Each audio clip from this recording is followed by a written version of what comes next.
As pupils prepare to return to school tomorrow, there are questions around the state of readiness of the schools themselves to take on pupils on a full-time basis in the coming few weeks. In fact, there were numerous reports of the department meeting to discuss pupils returning to school on a full-time basis in the second term. And this was a couple of weeks ago. So to get you an update on this, let's bring in Mhlanga. He speaks for the Basic Education Department and joins us now via our video link. In a moment, we'll also get you some insight from SADTU in the Free State once we're able to establish that connection. For now, Elijah, let me thank you for your time. Thanks very much for speaking to us on Newzroom Channel 405. So let's begin by just addressing that matter I had outlined briefly. The current arrangement, to my understanding, is that there's an alternating process between pupils, right? Plainly, is it working? No, it's not working. It's not working, and good morning, Ayanda. It's not working because it is not a normal way of doing business in the education sector. The teachers have already communicated to us, indicating that there's not much progress that has been made, especially because some of the learners are not in school. In some places, they're alternating on a daily basis and others weekly, which means for a whole week, you'll go without having seen a certain group of learners that you would normally have in one class at the same time. So all those situations have created a situation really where it's difficult for teachers to continue with curriculum implementation in the way that they want.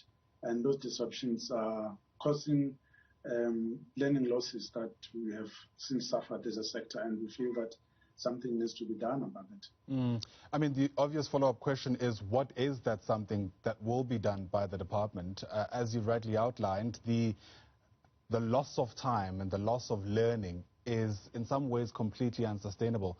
So as we prepare for the second term, have we come any closer to understanding what that means for the way forward? Yeah, I heard you refer to reports there. That's incorrect reporting by those media platforms that did that.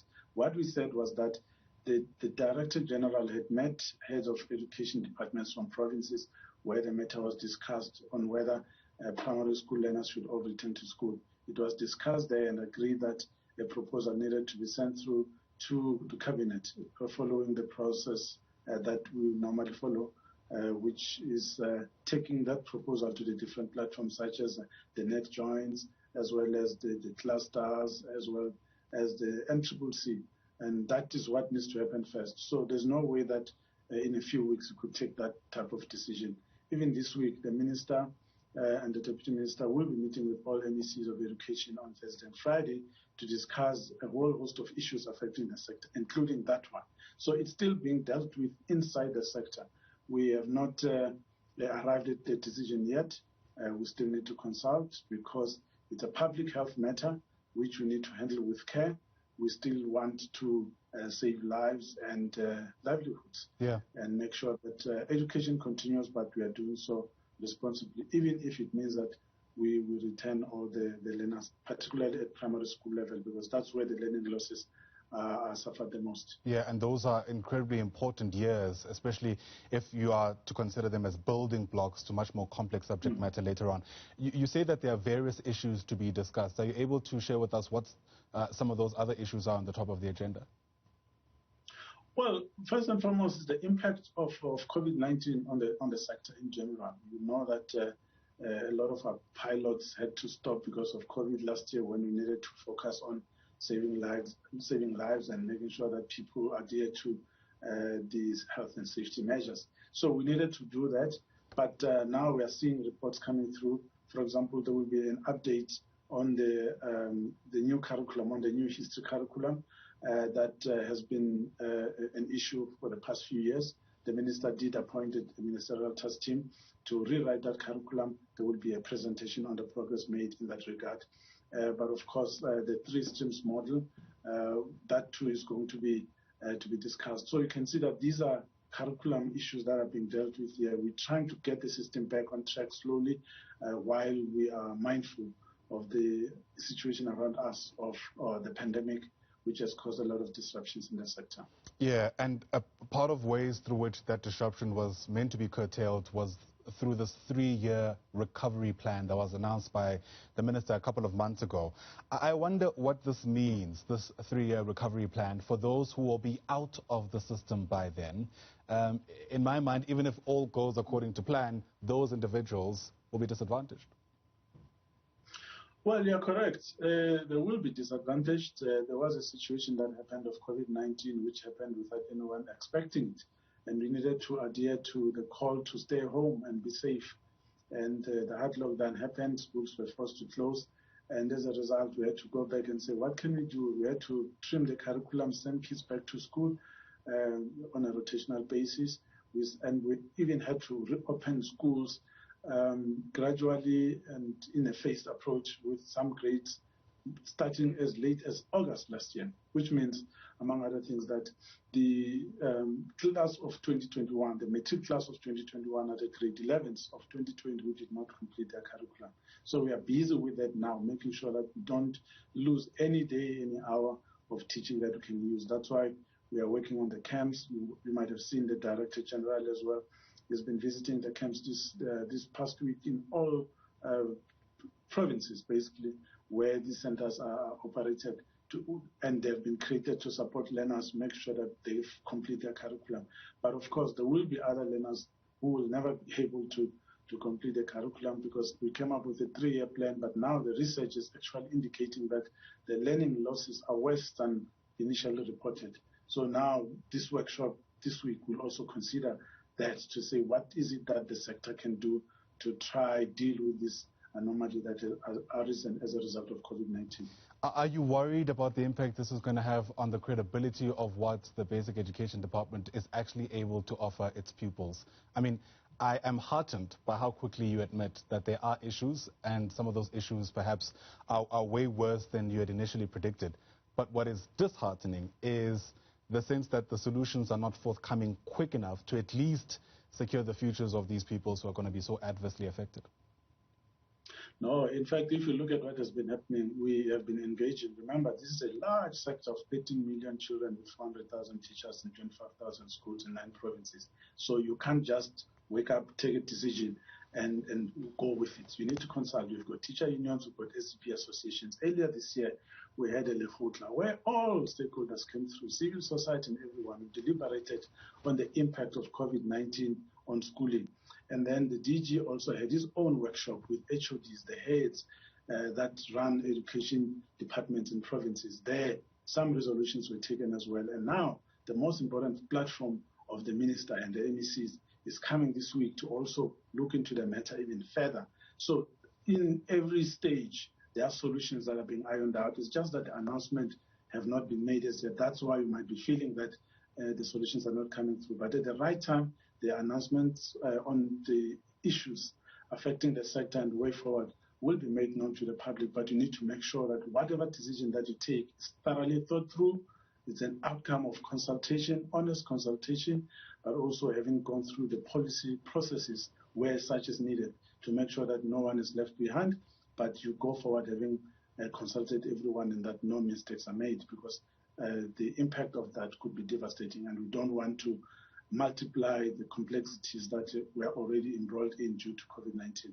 Yeah, you speak about the 9 provinces. One of them is the Free State, and there's been some media reports that a lot of the positive cases that are being picked up there are actually from teachers and pupils. For perspective on that leg of the story, let's bring in Mokholoane Moloi, who's the Free State SADTU spokesperson, also joining us via our video link.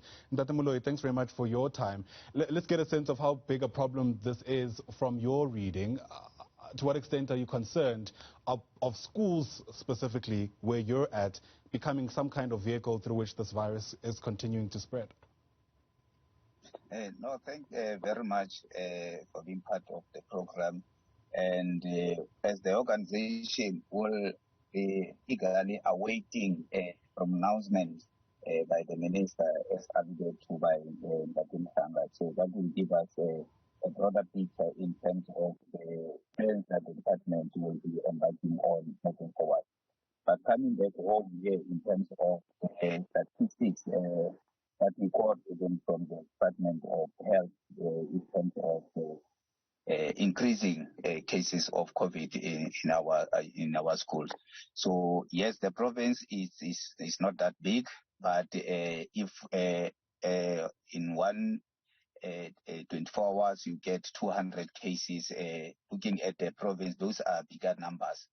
And what we can then indicate is that the problem might increase when schools reopen tomorrow, because of what I will put to in context in terms of the recovery plans of what the time lost last year and so forth due to COVID-19. Because as we always say, life should be prioritized over curriculum recovery, because if life is lost, we cannot recover it.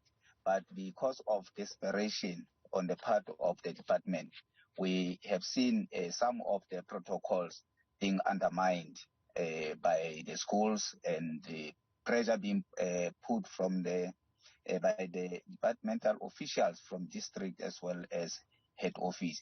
And to a certain extent that the issue of social distancing is no longer an issue, where some schools have even brought learners, more learners than it was during the COVID period, where we have lesser cases. So the situation from our point of view might be increased because of complacency, even amongst the learners and officials of the department. Sure. So that's how we view the situation. Thanks for that perspective on the ground, so to speak. Elijah, let me come back to you. Another concern that's been ventilated by some of our reporters on the ground is the issue of placing pupils within a particular school. It's unthinkable that this is still an issue, especially as we approach the commencement of the second term. We have been able to quantify it anecdotally by speaking to specific families that have been affected. But from the department's perspective, A, are you aware that this is still an issue, especially in places like the Western Cape and Gauteng? And B, if it is an issue, how big a matter of concern is it for you? Well, that issue should have been dealt with a long time ago, right. But we are aware that the Western Cape has reported some numbers, but they also outlined a plan on how they were going to deal with that. Yes, it's a concern because it means learners who would have been sitting at home have lost the whole term. And we hope that those schools where they've finally been placed at, there will be a catch-up plan for them to be able to do the work that was supposed to be done.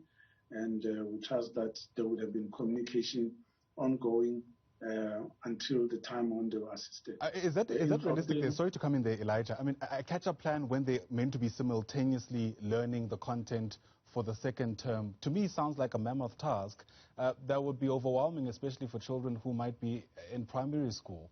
I mean, is that our best bet, coming up with some kind of catch-up plan for these kids who, as you rightly mentioned, should not be in this situation? No, you're correct. Maybe let's go back to the beginning then and say, how come they were not placed? And here's the situation. The learners arrive from other provinces into a province, and they're all seeking admission in a particular place, and they insist that the children need to be placed there. Practically, you can't add any more. One, because the school is full, and two, because of social distancing. And what are you left to do? You look around and you suggest other schools for them, and the parents say, we don't want to go there.